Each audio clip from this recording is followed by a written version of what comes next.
un poco del mapa y del movimiento de unidades, ¿de acuerdo? Vale. Vamos a abrir un sandbox en esta partida, ya hablaremos de los sandbox al final, ¿vale? Pero esto me va a permitir hacer que veáis ejemplos de cómo funciona. Bien, como ya me dijimos, hay dos tipos de unidades, son las flotas, los triangulitos, y los ejércitos, los círculos. Bien, la primera cosa importante es, bueno, hay dos tipos de regiones, regiones navales y regiones terrestres. Obviamente los ejércitos solo se pueden mover por regiones terrestres y los navales y las flotas pueden moverse, por supuesto, por las navales o por las marítimas, perdón, pero también pueden meterse en las terrestres que tengan costa. Y esto, bueno, pues esto es importante. La primera cosa a tener en cuenta es que esto, bueno, esto no es el Risk. Aquí solo puede haber un elemento de fuerza, o sea, una flota o un ejército por cada región. Yo no puedo tener dos ejércitos, ni una flota ni un ejército en una región. Solo puede haber una fuerza militar en una región. Y por supuesto, no puedo tener dos fuerzas militares de distintos países en una misma región y no puedo tampoco pasar por encima, ni siquiera por regiones donde hay fuerzas militares mías, ¿de acuerdo? Con lo cual va a ser fundamental, este es un hecho fundamental del juego, ¿eh? Hay que pensarse muy bien los movimientos porque solo se puede mover una región cada turno y el movimiento está totalmente condicionado con el hecho de ¿está vacío el sitio al que me quiero mover? Si no está vacío, no te vas a mover, ¿vale? Así que hay que pensárselo mucho. Bien, ¿cómo mueven los ejércitos? Los ejércitos es muy fácil, ¿no? Su movimiento. Yo quiero mover, por ejemplo, si fuera el austríaco, yo quiero mover este ejército de Rumanía a Ucrania, con lo cual, o de Viena a Galicia, la Galicia, una parte de Polonia, o de la Gascuña a España. ¡Pum! Todo eso serían órdenes que han dado estos países sobre sus ejércitos para moverse en el siguiente turno. Movimiento de los ejércitos no tiene misterio. Fijaos qué pasa si yo intento mover dos ejércitos del mismo país a la misma zona terrestre, o si yo intento mover un ejército que está en una región a otra donde hay un ejército del mismo país, ¿vale? Voy a mirad cómo se estructuran las órdenes aquí, ¿no? Para que vayamos familiarizándonos con esto también. Estas serían las órdenes del austríaco para este turno. Hay una flota en Albania que no hace nada. Eso es lo que significa esto. Hay un army, un ejército en Bulgaria que no hace nada. Hay una flota en EAS, en el Atlántico Oriental, que no hace nada. Hay un army, un ejército en Rumanía que pretende moverse a Ucrania. Hay un ejército en Serbia que pretende moverse a Budapest. Un ejército en ¿dónde? Aquí en Sebastopol que no hace nada, un ejército en Trieste que no hace nada y un ejército que pretende moverse de Viena a Galicia, ¿vale? Bien. Imaginemos que estas son las órdenes para el turno. El turno se resuelve, le damos aquí a Submit Orders y mirad este es el resultado del turno. Mirad. ¿Veis? Se han hecho la mayoría de las acciones que se pretendían hacer. Este se ha movido aquí, este se ha movido aquí, este se ha movido aquí. Pero fijaos el caso del francés. El francés ha dado órdenes contradictorias. El francés ha dado órdenes contradictorias. Quiero mover. Estos son el resumen de órdenes del turno pasado. ¿Veis este círculo alrededor de estas unidades? Eso quiere decir estas unidades no se mueven este turno, se quedan donde están, ¿vale?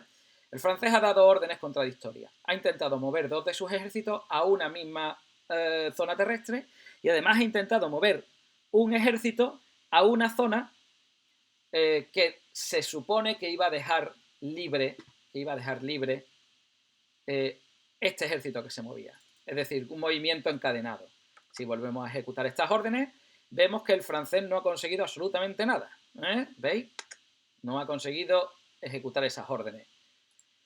Si lo hubiese hecho, si no hubiese dado órdenes contradictorias, vamos a decir que Marsella, el ejército de Marsella se queda en su sitio, haciendo doble clic sobre él, pom pom, emitimos estas órdenes Y ahora veremos que el francés sí ha conseguido, pam, pam, hacer ese movimiento en cadena. ¿Lo veis? Bien. Las flotas son un poquito más complicadas. Vamos a ver cómo se mueven las flotas. Bueno, las flotas se pueden mover como los ejércitos, con las mismas reglas. Fijaos qué pasa si yo intento mover, dos flotas británicas, dos flotas inglesas y una flota alemana. Estas dos flotas no pueden compartir espacio, con lo cual ninguna de las dos llegará a moverse. Pero todas estas se mueven, ya veremos todas estas se mueven con total normalidad. Mirad. ¿Veis? Esta ha pasado aquí, esta ha pasado aquí, esta no ha conseguido meterse aquí porque ha entrado en colisión con esta y esta no ha conseguido meterse aquí porque esta no ha conseguido meterse aquí y liberar este espacio. ¿De acuerdo? Fácil. Pero las flotas tienen algo especial y es que pueden moverse a lo que se llaman las costas de las regiones terrestres que, bueno, tienen mar, ¿no? ¿Veis cómo esta italiana está metida en la región de Nápoles?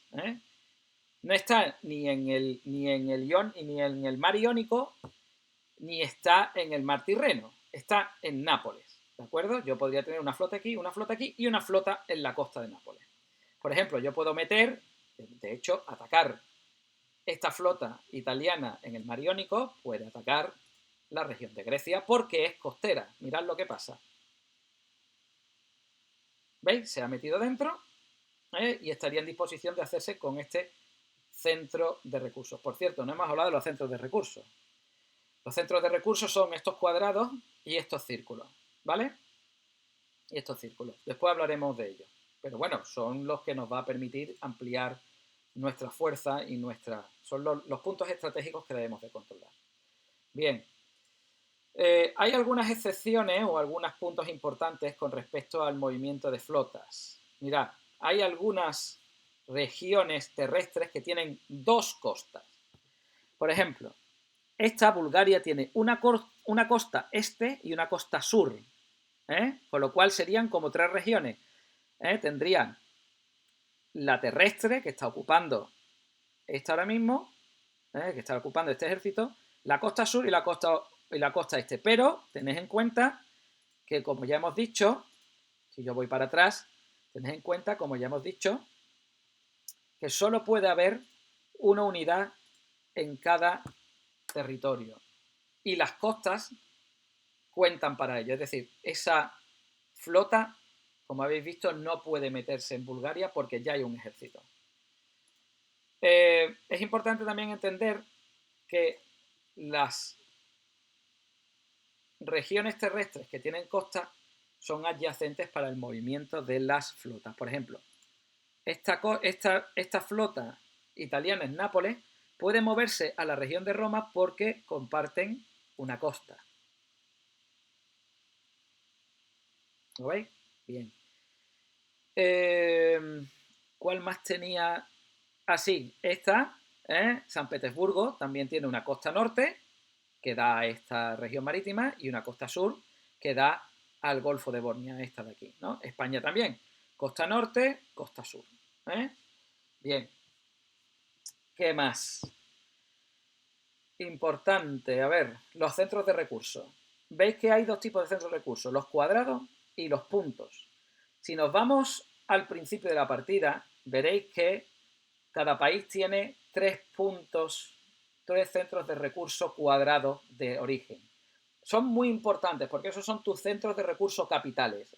Tú solo vas a poder crear ejércitos nuevos en estos centros de recursos, ¿vale? No vas a poder crear, estamos hablando del austríaco, ¿no? Por ejemplo, estos son los 3 centros de recursos originales del austríaco. El austríaco solo puede sacar ejércitos y flotas en estos 3 puntos. Evidentemente, flotas solo aquí, porque esto no es marítimo, ¿vale? O sea que si perdemos por ejemplo, el italiano tiene Venecia, Roma y Nápoles. El francés tiene Bretaña, Brest, París y Marsella. El británico tiene Edimburgo, Liverpool y Londres. Como perdamos esto, no vamos a poder sacar nuevas unidades militares, con lo cual, mal asunto. Después hay centros de recursos que son los redondelitos, los circulitos, que esos ahí no se pueden sacar ejércitos, ¿vale? Pero sí dan puntos de recurso. Los puntos de recurso es muy sencillo, señores. Un punto de recurso, una unidad militar, ya sea una flota o un ejército. El austríaco tiene 8 puntos de recurso y tiene 1, 2, 3, 4, 5, 6, 7, conta mal. 1, 2, 3, 4, 5, 6, 7 y 8 unidades. Ya está. El italiano tiene 5, tiene 1, 2, 3, 4 y 5. Ya está. En cuanto perdemos por combate o porque nos conquistan un centro de recursos, inmediatamente después de que el turno se resuelva, vamos a tener que ajustar nuestros recursos militares a nuestra nueva capacidad de recursos, ya sea porque hemos ganado o porque hemos perdido. Si perdemos puntos de recursos o centros de recursos, inmediatamente tenemos que ajustar nuestra cantidad de tropas a ese número de recursos. Vale.